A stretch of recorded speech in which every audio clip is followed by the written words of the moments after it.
Buen día, el lugar ecosistémico que nosotras escogimos fueron las piedras del Tunjo. Veremos cómo el paisaje afecta a las acciones humanas y cómo las acciones humanas afectan al paisaje. El grupo está conformado por Paola Arango, Oniki Meneguzzi y Dayana Casas. Olá, meu nome é Monique. O Parque Arqueológico de Facatativá Pedras del Tunjo está localizado en el municipio de Cundinamarca y comprende aproximadamente 27 hectáreas, en donde se pueden encontrar paisajes con gran naturaleza ambiental, factores bióticos y abióticos, historia cultural y diferentes servicios ecosistémicos. Su temperatura es de aproximadamente 16 grados Celsius. La formación geológica del lugar está hecha de grandes bloques de piedra que se formaron a las orillas del antiguo lago que cubría gran parte de la sabana de Bogotá. Estas rocas dejaron abrigos y laberintos que luego fueron utilizados por los indígenas como vivienda o incluso como prácticas de una ceremonia en especial. Los factores bióticos que se encuentran en el parque, vamos a hablar sobre la vegetación. En el parque se encuentran 2.592 individuos vegetales, de los cuales 1.368 son de individuos de porte arbóreo y 1.206 de porte arbustivo, pertenecientes a 34 familias botánicas y 53 especies. El 59.89% de los individuos vegetales están representados por 3 familias botánicas, en donde incluyen especies vegetales exóticas o introducidas como lo son la acacia, el eucalipto y el jazmín.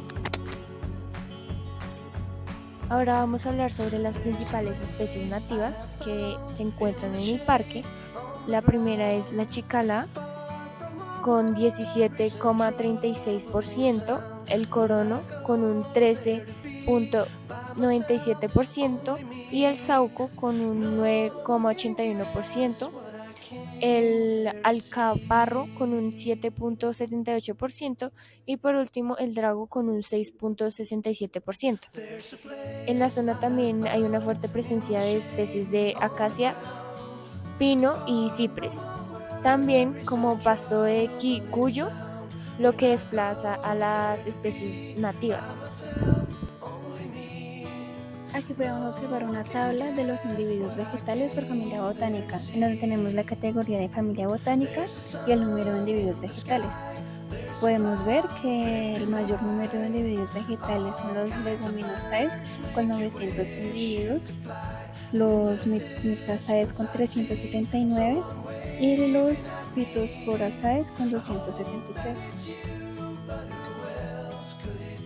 Aquí podemos observar las principales especies presentes en el parque arqueológico, en donde se categorizan por el nombre científico, la procedencia, si es introducida o nativa y el número de individuos vegetales.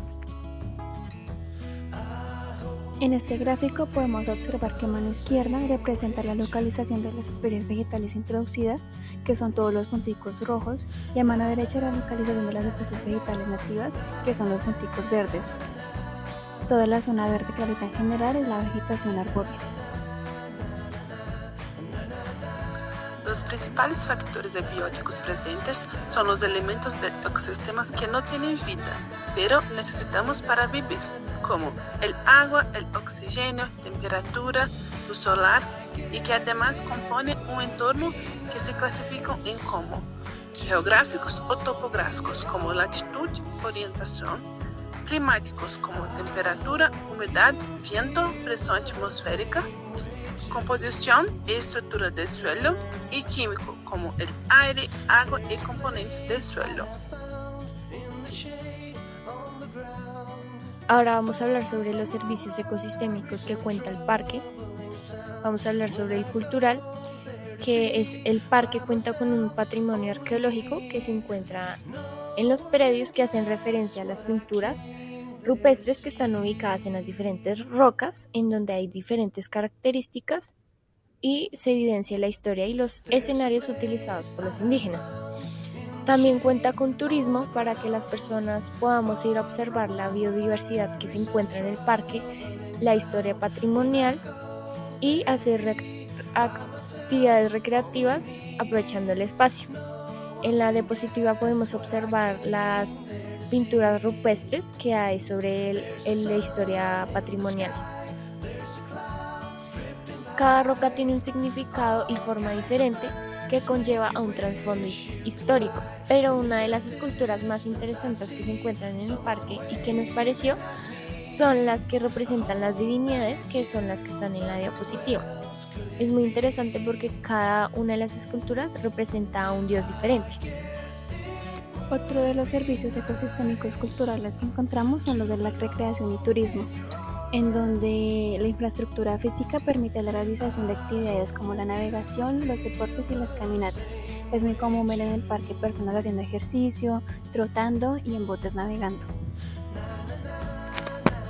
Otro de los servicios ecosistémicos culturales que encontramos son los de la recreación y turismo, en donde la infraestructura física Ahora hablaremos de la intervención antrópica que tiene el hombre y cómo modifica su entorno.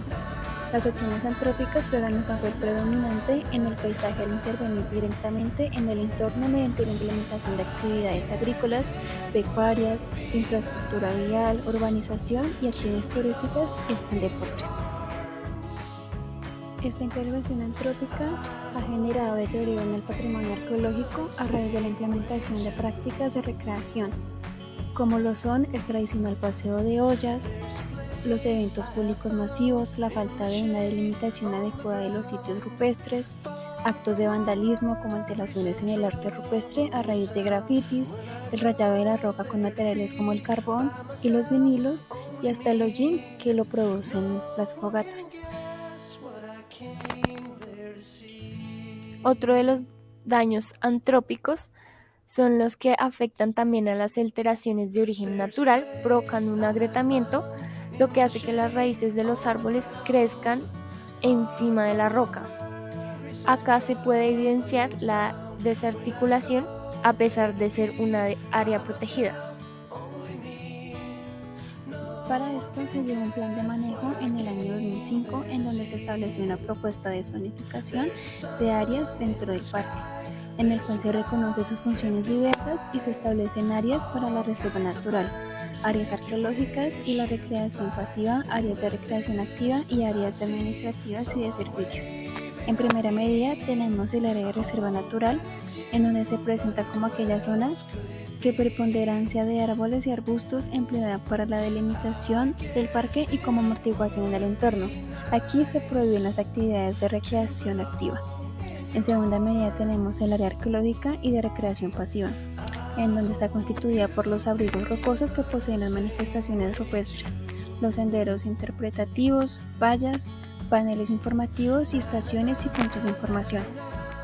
En tercer lugar está el área de recreación activa, la cual se conforma por donde existe infraestructura física que permite la realización de actividades como navegación, deportes y caminatas. Y por último están las edificaciones, en donde se realizan las funciones administrativas y la prestación de servicios. La base para la declaración del área como parque arqueológico se fundamenta en los relictos ancestrales, que son los pictogramas, que reposan sobre el complejo rocoso. Sin embargo, el parque está compuesto por más elementos paisajísticos, vegetación, senderos, zonas duras, de los cuales se desprenden los diferentes usos del lugar. El estudio del paisaje del parque arqueológico constituye un instrumento y una herramienta útil para orientar su funcionamiento hacia un futuro, lo que preserva su identidad patrimonial y su funcionalidad ecológica y de escenario recreativo.